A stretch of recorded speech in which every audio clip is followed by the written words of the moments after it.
Have you ever felt like you were created for more? Like there was a bigger purpose waiting for you to step into? Welcome to A Dose of Belief, the podcast that fuels your faith, sharpens your mindset, and equips you to boldly live in your purpose. Each week, I'll bring powerful insights, set up dynamic interviews with high achievers, entrepreneurs, and leaders who turn belief into breakthrough. This isn't just motivation, it's your weekly reminder that you were made to make a difference.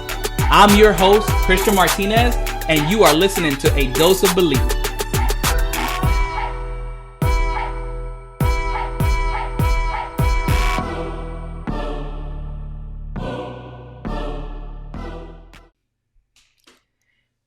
Today's episode is brought to you by nobody. Listen, if you want to be a sponsor, there's an opportunity for you to do that. Until then, let's get right into it. This episode is about the moment you stop borrowing belief. There was a moment in my life when I realized that nobody was coming to certify my dream. No permission slip, no approval. It was just a choice whether I was going to start believing in myself or continue to borrow belief from others. And that's probably where you are. Or maybe you're past that. But if you're not, I hope this episode encourages you. For me, I want to talk to you about 4 things that really kind of helped me understand that I needed to stop borrowing belief and develop unstoppable belief. So first it was about creating the environment that shapes you.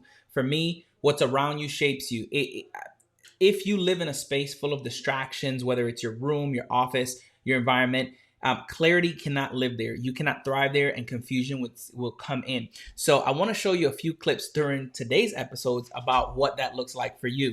I want to share this with you because in here I want to share with you what Creed is doing. He's training despite his environment. He doesn't have all the great things. He's working hard. He's developing himself, and he's building up the confidence because of the environment that he's in. For you, it's going to look the same. What does that look like? What is your environment doing? I want you to not wait for the conditions to be perfect. You have to train where you are. You have to develop where you are. And your environment doesn't have to be ideal, but it does need to be intentional. So what's around you is going to shape the way that you show up, whether you realize it or not. The second thing that I want to share with you today is about small habits making big impacts. Now, for me, I didn't overhaul my entire life overnight, but what I did do is I picked simple little habits that I could do every day to get better, whether it was drinking more water, going on more frequent walks, working out, better sleeping habits. I just needed to get started and show up consistently to get better, stronger, clearer, and be more present. Now, I'm going to show you another clip from a movie. Now, this is an all-time favorite. This is from Rocky, and this one is all about where Rocky is training. Now, in this area, Rocky is training. He doesn't have no applause, no crowds. He's just being consistent. Listen, early morning, he has some bricks in his hand, running, going down the streets. To me, it's asking, what can you do every day to drive you closer to your goals? If you can do that, if you can focus on that, you will start to change your life.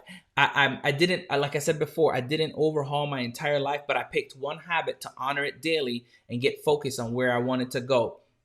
Number 3, I want to share this because this is so important to where you are and from where you are to where you're going. You have to know what fills you, and you need to start guarding it.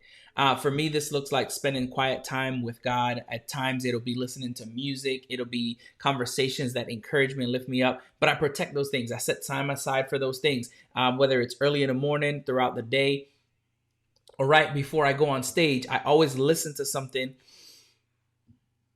to inspire me, to motivate me, to get me to where I need to be. Sometimes it's listening to a message that I wrote to myself. Sometimes it's listening to a podcast. Maybe it's a YouTube video, because without them, you can lose your spark. Now, in this particular video that I'm going to show you a video of the movie Soul.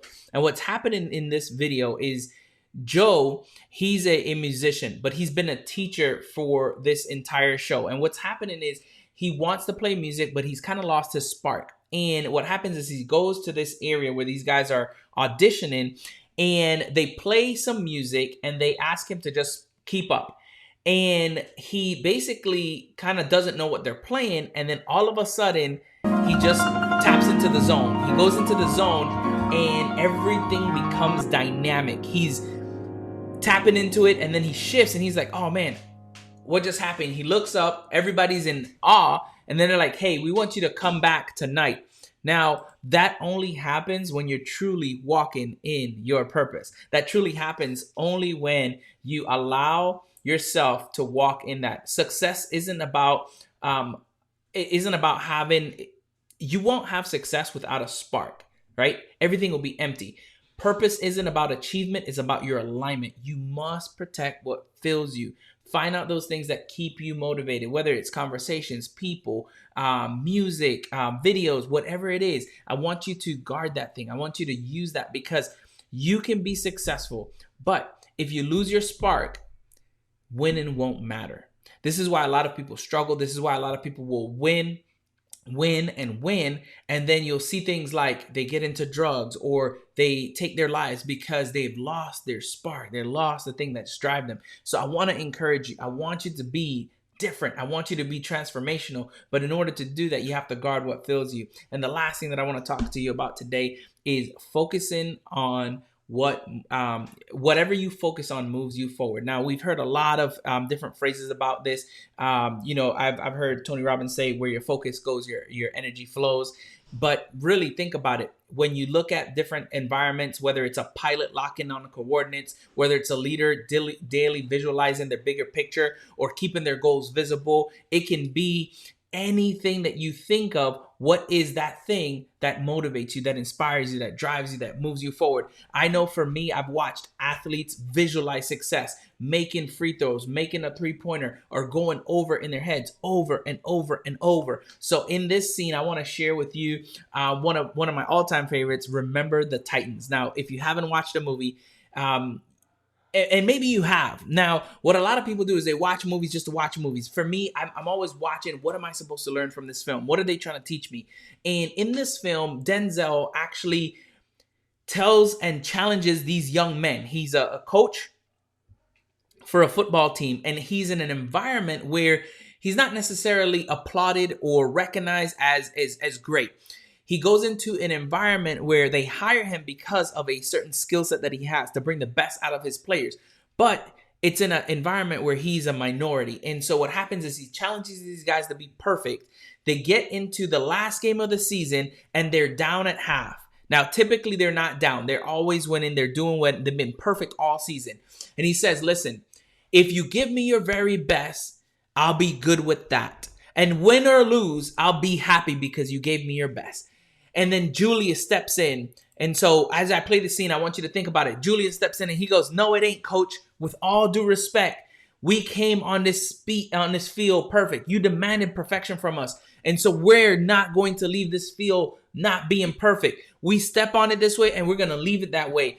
So if it's all good with you, we're going to go out there and we're going to win. And they challenge themselves to get back out there, to be efficient, to be effective, and to walk in the purpose, in the goal that they have set for themselves. Listen, it may look different to you than it does for me, but that's okay. That doesn't mean that you're not going to be successful. Another thing that I want you to understand is you define success. Now, belief follows focus, but drift follows distraction. My mentor wrote a book that's called Drift to Drive, and I encourage you to understand that if you are not driving, you are drifting. So I need you to get in gear, build up momentum, and get after it, because really, for you to get to that next level, it's really going to take you to believe in yourself, to go after it yourself, and go crush it. Listen, for me, I want you to be the very best version of yourself. I want you to go out and do the things that you've been called to do.